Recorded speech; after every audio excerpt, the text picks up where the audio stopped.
Bienvenidos amigos a una nueva semana. Es una nueva lección y estamos comenzando con tanta bendición y gratitud a Dios de tener la palabra de Dios en nuestras manos y de permitir que el Espíritu Santo pueda iluminarnos para llevarnos al conocimiento de la gracia, al conocimiento de la verdad. En el programa anterior nosotros comprendimos que la santificación es un proceso. Sin embargo, viene por el conocimiento de la palabra de Dios. Es el conocimiento bíblico que nos lleva a ese encuentro, a esa relación con Dios. La santificación no es algo que nosotros producimos, es lo que Dios hace en nuestra vida cuando aprendemos a depender de Dios. Sin embargo, hoy hablaremos de algo tan importante en la vida de todo cristiano, el Espíritu Santo. ¿Quién es el Espíritu Santo? Para algunos es un personaje enigmático. Es un misterio, para otros es una fuerza, es una energía. Fui profesor hace algunos años. Yo recuerdo cuando quería hablar acerca del Espíritu Santo, quería probar allí el concepto que tenían los alumnos. El concepto de ellos era el concepto de que los padres le habían dado, por supuesto. Les dije, en una imagen, ¿cómo representarían al Espíritu Santo?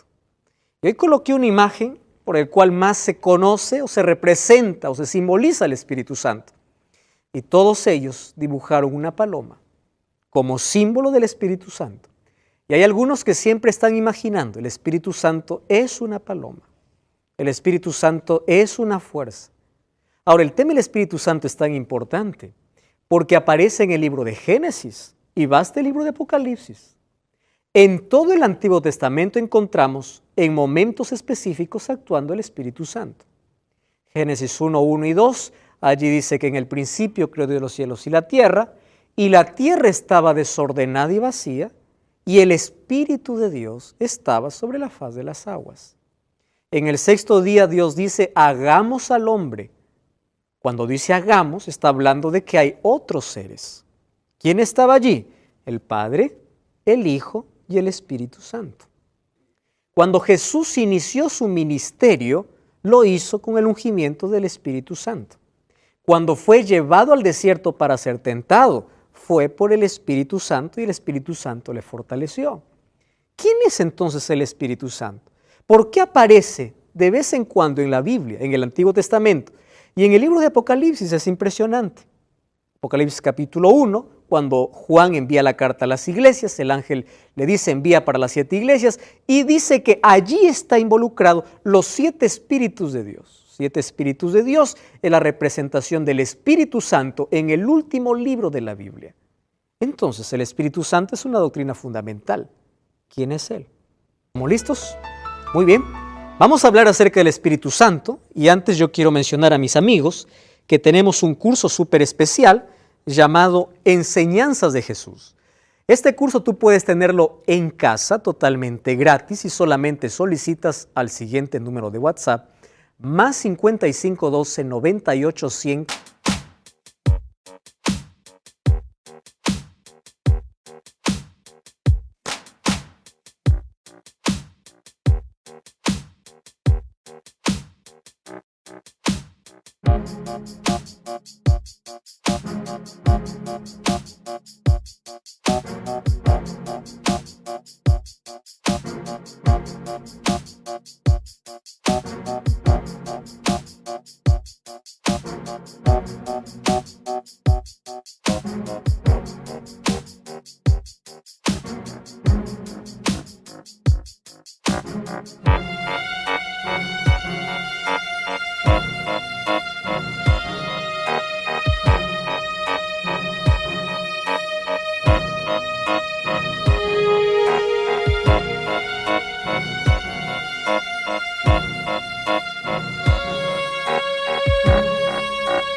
$14.60.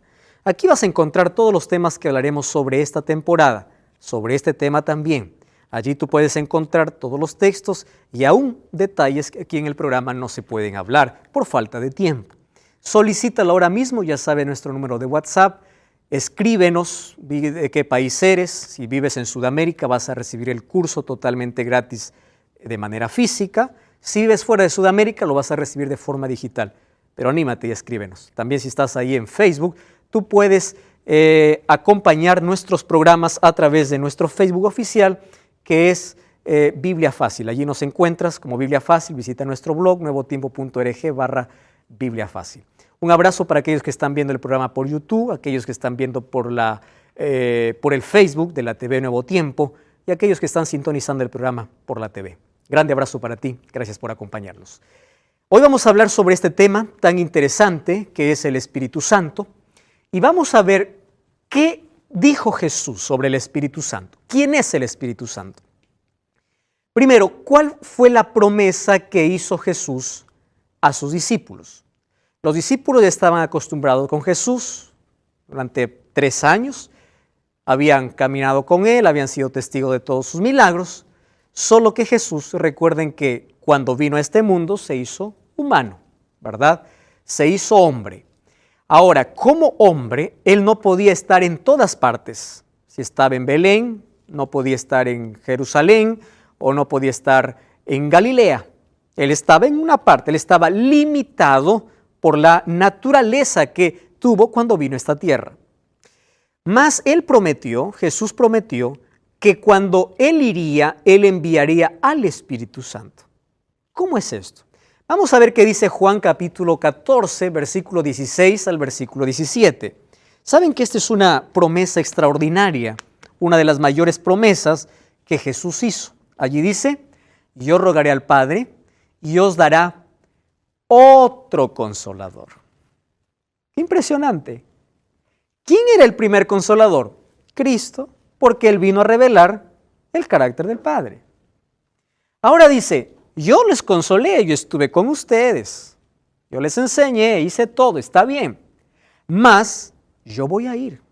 San Juan 14:1 dice, yo voy a preparar lugar, voy a venir otra vez, voy a llevarlos para donde yo estoy, pero yo no los voy a dejar solos, dice. Yo me voy y yo voy a rogar al Padre que envíe otro consolador. La palabra consolador en el griego es parakletos, que significa aquel que está siempre al lado de alguien.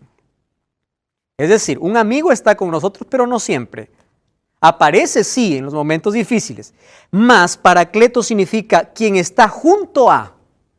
Es decir, no hay manera de que puedas huir, puedas escapar, o de que no puedas sentir el consuelo, la compañía o la fortaleza del Espíritu. Entonces, amigos, quien está ahora actuando aquí en la tierra, ¿quién es? El Espíritu Santo. Cuando nosotros pedimos a Dios, ¿quién nos acompaña? El Espíritu Santo. ¿Quién nos consuela? El Espíritu Santo. El Espíritu Santo hace una obra extraordinaria.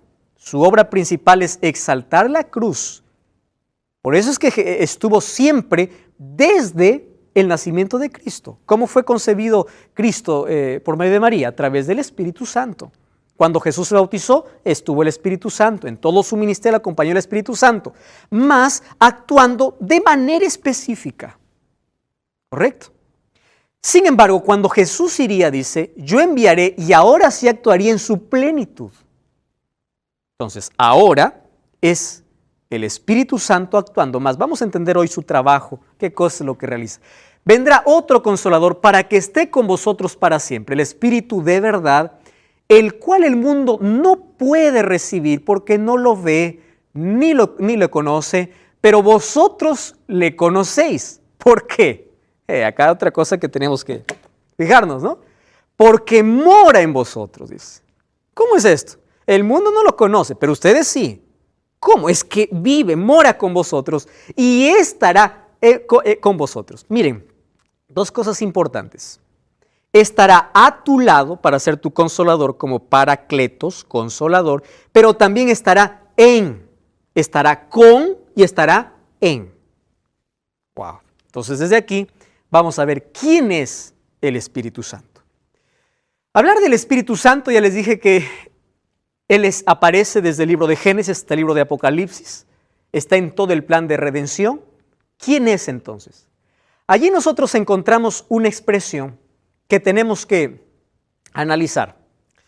Y este es uno de los motivos por los cuales nos va a servir mucho conocer algunas palabras del idioma original en el cual se escribió la Biblia. ¿Recuerdan ustedes que les dije que la Biblia, el Nuevo Testamento, se escribía en qué idioma? Griego. ¿correcto? El idioma original es el griego. Entonces, ahora vamos a traducir una palabra para que nos ayude a comprender quién es el Espíritu Santo. Y para ello necesitamos ir ¿a dónde? Al idioma original, ¿correcto? ¿Qué palabra necesitamos comprender? Es la palabra otro. Si nosotros comprendemos la palabra otro, comprendemos quién es el Espíritu Santo. Ahora presten atención. En el español, otro no tiene un significado como en el griego. Por ejemplo, ¿cómo se llama esto? ¿Cántaro? ¿Cómo lo llaman? Jarrón. Florero. Bueno, el nombre que ustedes lo pongan, ¿no? Aquí tengo un jarrón y aquí tengo otro jarrón. ¿Está bien? Eso se dice en español. Vamos aquí. Esto también se llama jarrón, ¿verdad? Aquí tengo un jarrón y aquí tengo otro. ¿Hay alguna diferencia? No. Otro puede ser igual, puede ser del mismo tamaño, puede ser más grande, más pequeño, no importa, pero es otro parecido. ¿Está bien? Ahora fíjense, en el griego, para la palabra otro, existe dos palabras diferentes. Otro, la primera palabra para decir otro es la palabra alos. Y la segunda palabra para decir otro es la palabra heteros. Otro. Los dos significan otro. Para nosotros español, otro es otro. ¿Está bien? Aquí tenemos un micrófono, allá tenemos otro micrófono. Pero ¿cómo entonces diferenciar estas dos palabras en griego? Alos significa otro de la misma especie. Y heteros significa otro, pero de especie diferente. A ver, yo voy a tomar un examen aquí para ver si me están comprendiendo. ¿Está bien? Miren esta mesa. ¿Ah? Y acá hay otra mesa. ¿Tiene la misma medida? Sí. ¿Tiene la misma color? Sí. Son diferentes, ¿está bien? Pero, cada una es individual, pero los dos son la misma madera, la misma esencia, el mismo fabricante, la misma sustancia. Entonces, en griego sería esta mesa. ¿Qué palabra puedo usar aquí? ¿Alos o heteros? Alos. ¿Por qué alos? Porque es la misma. Excelente. Entonces, en griego, ¿cómo yo diría aquí? Aquí hay un jarrón y acá hay otro jarrón. ¿Qué sería? ¿Alos o heteros? Heteros. ¿Por qué? Porque este jarrón es diferente. ¿Por qué es diferente? Este es más pequeño. ¿Está bien? Puede tener la misma color, pero tiene diferente tamaño. ¿Qué significa entonces alos? Que tiene la misma estructura, la misma medida, la misma esencia, es lo mismo. Este micrófono con ese micrófono tiene lo mismo. Alos. Sin embargo, cuando yo digo dos lapiceros, por ejemplo, prestas ahí tu lapicero. Correcto. Hay un lapicero. ¿Me prestas tu lapicero, por favor? Miren, un lapicero, otro lapicero. En español es otro. En griego, ¿qué sería? Hétero. ¿Por qué? Porque aunque los dos son lapiceros, los dos son de diferente. ¿Qué diferente? Diferente color, ¿verdad? Diferente textura, diferente fábrica, diferente marca, diferente formato. Diferente. Ahora, entonces cuando Jesús dijo, yo enviaré otro consolador, ¿qué está hablando? ¿Quién es ese otro? ¿Alos o heteros? Alos. La palabra griega para otro consolador es alos. ¿Qué está diciendo? Va a venir otro de la misma esencia, de la misma sustancia. Es decir, igual. Igual a mí. Ahora pregunto, ¿quién es Jesús? Es Dios. Si Jesús es Dios, ¿quién es el Padre? Es Dios. Entonces, ¿quién es el Espíritu Santo? Es Dios. Otro de la misma. Hay un asunto que nosotros probablemente no podremos comprender. Luego les voy a explicar acerca de unidad, especialmente en el hebreo. Entonces aquí tenemos la diferencia. Heteros, diferentes, a los iguales. Entonces cuando Jesús dijo, vendrá otro consolador, está diciendo otro igual. Quiere decir, el Espíritu Santo es Dios. Entonces, ¿cómo nosotros podemos conciliar la idea de que existen tres con la misma sustancia, el mismo propósito, el mismo fin, tres que son Dios? Probablemente nuestra mente nunca pueda comprender eso. Sin embargo, para la mente oriental es mucho más fácil que para la mente occidental, que es la nuestra. Porque para un oriental existen dos palabras para decir uno. Por ejemplo, en el hebreo existe una palabra que es yashit y la otra que es ejat. Ahora les explico. Yashit es una unidad en pluralidad. Les voy a hacer un ejemplo bíblico. ¿Está bien? Entonces Dios hizo al hombre y la mujer. ¿Son igualitos los dos? No, son diferentes. Pero los dos serán una sola carne. Wow, son diferentes, pero ¿qué llegan a ser? Uno. ¿Correcto? ¿Recuerdan ustedes cuando edificaron la Torre de Babel? Cuando edificaron la Torre de Babel, dice que Dios descendió para ver el trabajo y vio que todo el pueblo era uno. ¿Cómo que era uno? Si había mucha gente. Unidad en la pluralidad. Ahora fíjense, cuando hablamos de Dios, ¿de qué personas estamos hablando? Del Padre, del Hijo y del Espíritu Santo.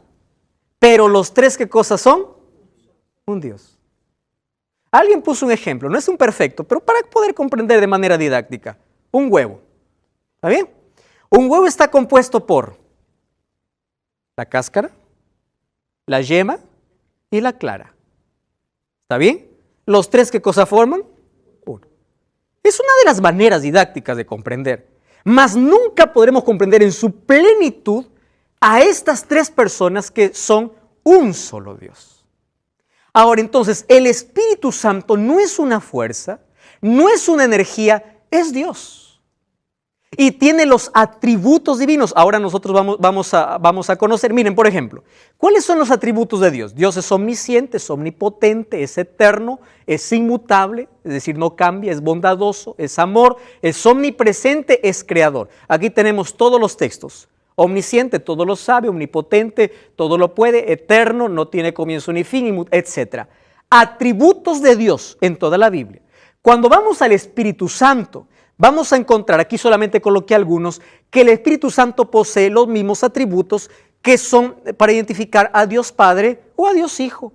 Por ejemplo, el Espíritu Santo es omnisciente porque todo lo sabe.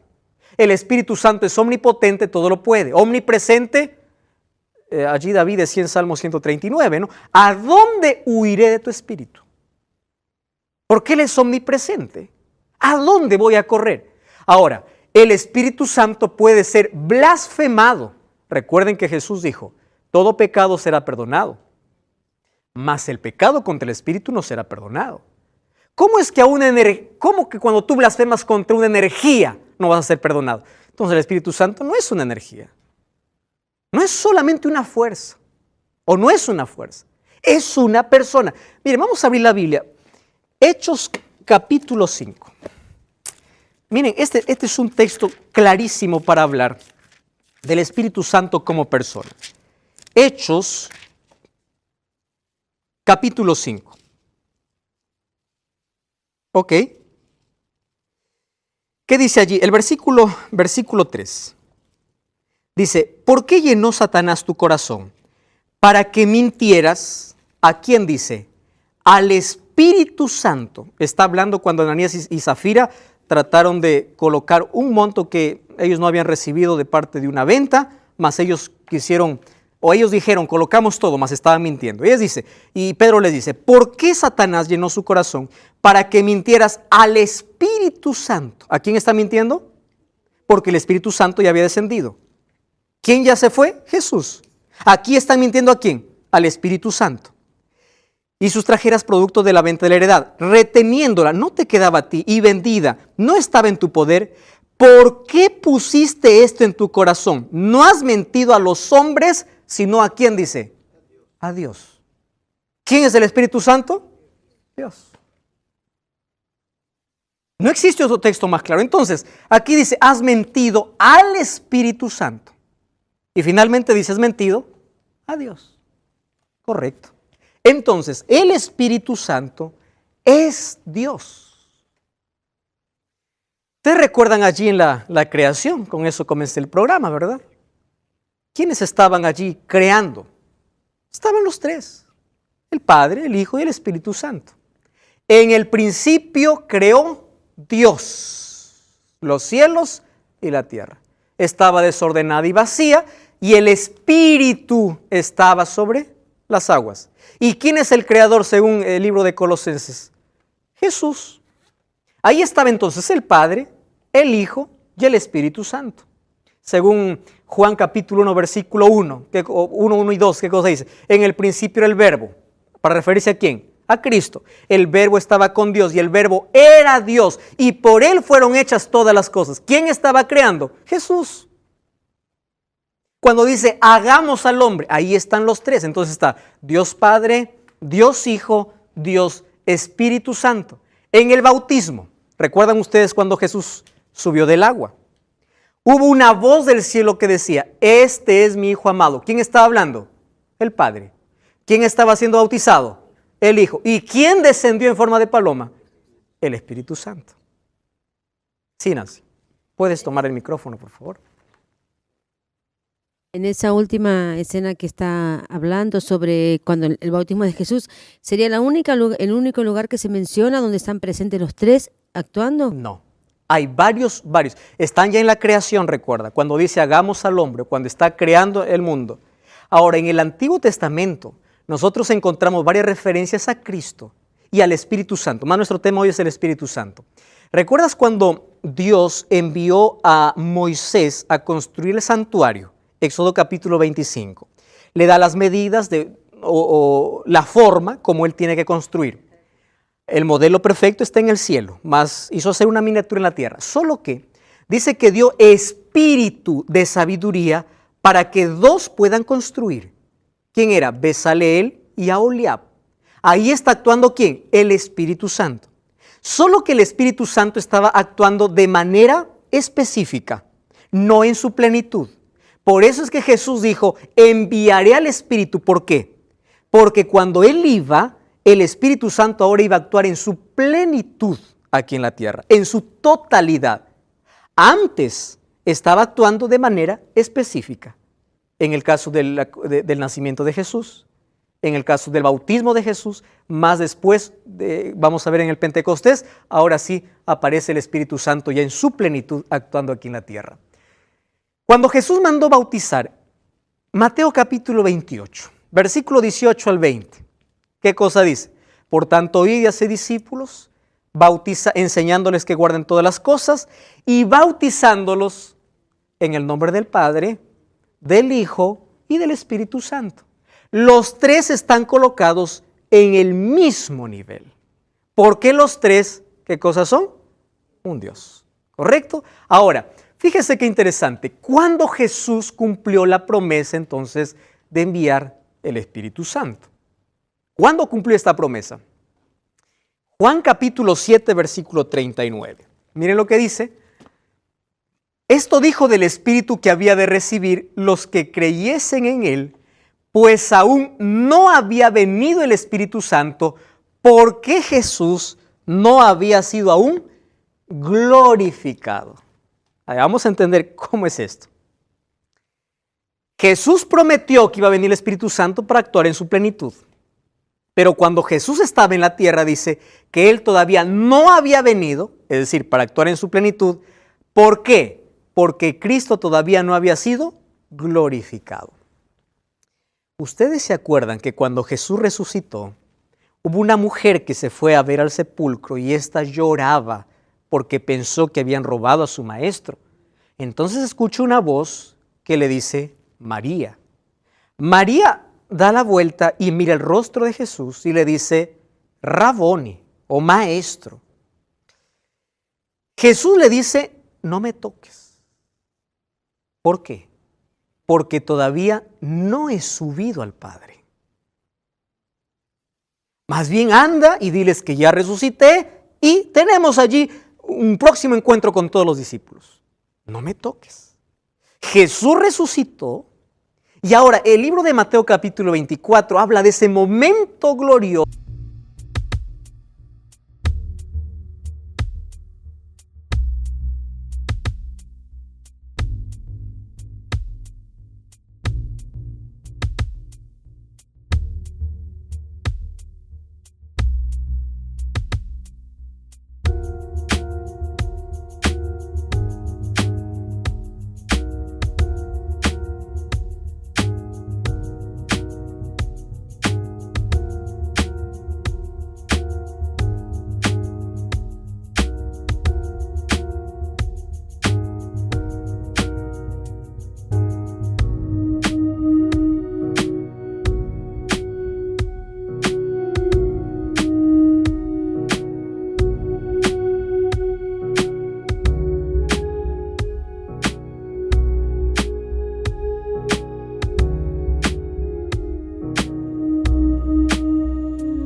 Cuando Jesús llega al cielo después de haber resucitado.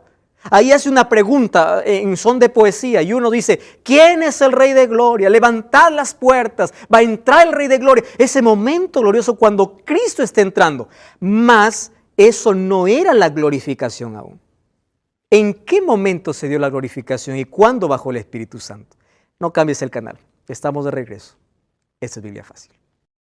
Y estamos de regreso, esto es Biblia Fácil. Hoy estamos hablando sobre este tema tan fascinante, ¿quién es el Espíritu Santo? Hasta aquí nosotros ya vimos que es Dios. No es una fuerza, no es una energía, es una persona, es Dios. Paracletos, consolador, aquel que está a nuestro lado y aquel que quiere vivir en nosotros. Muy bien, por eso Pablo dice que nosotros somos templo donde mora ¿quién? El Espíritu Santo. 1 Corintios 6:19, ¿o ignoráis que vuestro cuerpo es el templo del Espíritu? Interesante. Ahora, si Él es Dios, entonces, ¿desde qué momento vino a actuar a esta tierra en toda su plenitud? Entonces allí en Juan 7:39 dice que el Espíritu Santo todavía no ha venido porque Jesús no ha sido glorificado. Entonces nos quedamos en que Jesús después de su resurrección fue al cielo, fue recibido. Pero recuerden que luego bajó para tener encuentro con sus discípulos. ¿Cuántos días estuvo Jesús después de su resurrección? 40 días. ¿Correcto? ¿Qué sucedió después de 40 días? Vamos a Hechos capítulo 1. El libro de Hechos, capítulo 1, habla acerca de este momento de la ascensión. Hechos 1. Vamos a ver el versículo. Miren las últimas indicaciones que Jesús dio allí. Versículo 4, vamos a leer el 4. Estando juntos les ordenó, no salgáis de Jerusalén, sino esperad la promesa del Padre, la cual oísteis de mí. Porque Juan bautizó con agua, pero vosotros seréis bautizados ¿con qué dice? Con el Espíritu, no dentro de muchos días. ¿Correcto? Entonces se habían reunido, le preguntaron, Señor, ¿tú restaurarás el reino de Israel? Y él le dice, no toca a vosotros saber ese tiempo. Versículo 8. Recibiréis poder, ¿cuándo? Cuando haya venido sobre vosotros, ¿quién? El Espíritu Santo. Y me seréis testigos en Jerusalén, en toda Judea, en Samaria, hasta el último de la tierra. ¿Qué cosa está diciendo Jesús? No salgan todavía de Jerusalén, ¿hasta cuándo? Hasta que venga el Espíritu Santo. Versículo 10. Entonces, estando ellos con los ojos puestos en el cielo, en el cielo, entre tanto que él se iba, se pusieron a su lado dos varones con vestiduras blancas, los cuales dijeron, Galileos, ¿qué estáis mirando al cielo?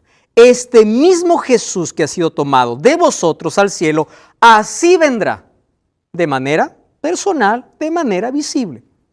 ¿Correcto? Cuando veamos la venida de Jesús, este es uno de los textos para decir que Jesús no viene a robar a su pueblo.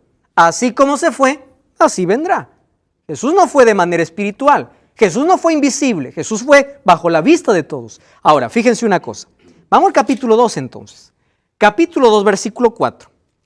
Todos fueron llenos del Espíritu Santo y comenzaron a hablar lenguas según el Espíritu les daba que hablaran. ¿En qué momento ocurrió?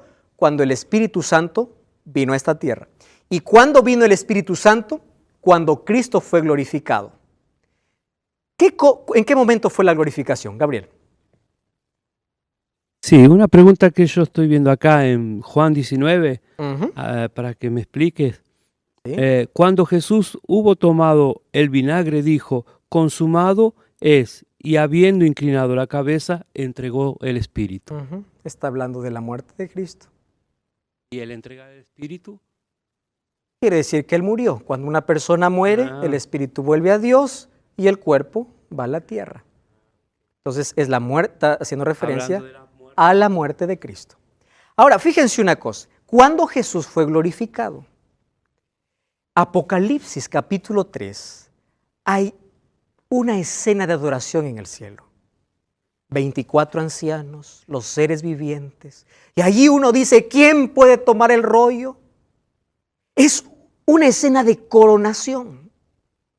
En ese momento Jesús fue glorificado. ¿Y qué ocurrió cuando Jesús recibió el rollo? Que era, ¿qué cosa significaba el rollo? El destino de la humanidad, el poder sobre la humanidad. ¿Qué sucedió? Descendió el Espíritu.